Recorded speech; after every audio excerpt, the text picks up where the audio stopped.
आपल्याकडं बिंदुसरी नदी पात्राच्या किनारी दोन स्मशानभूमी हिंदू स्मशानभूमी आहेत. त्याकडं त्याचं कारण दोनचं असं कारण आहे की नदी ओलांडून प्रेत आणू नये अशी एक हिंदू शास्त्राप्रमाणे म्हणलेलं आहे.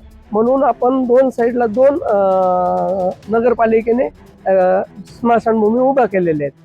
त्यातली एक जी स्मशानभूमी प्राध्यापक सुनील धांडे यांनी, माजी आमदार यांनी जी त्यांच्या ह्याच्यातून जी तयार झालेली स्मशानभूमी, त्याच्यामध्ये रात्रीतून अज्ञात व्यक्तींनी त्या स्मशानभूमीला त्याच्यावर JCB चालून त्याच्यावर अतिक्रमण केलेलं आहे.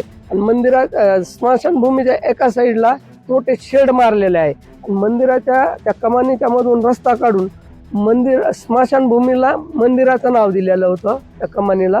परंतु मंदिरवाल्यांच्या हे लक्षात आल्यानंतर त्यांनी ते नाव पुसून आता ते कोरं ठेवलेलं आहे. परंतु स्मशानभूमीचं जे काही कंपाऊंड वाल आहे तो पाडून ह्या कमानीतून रस्ता तयार केलेला आहे.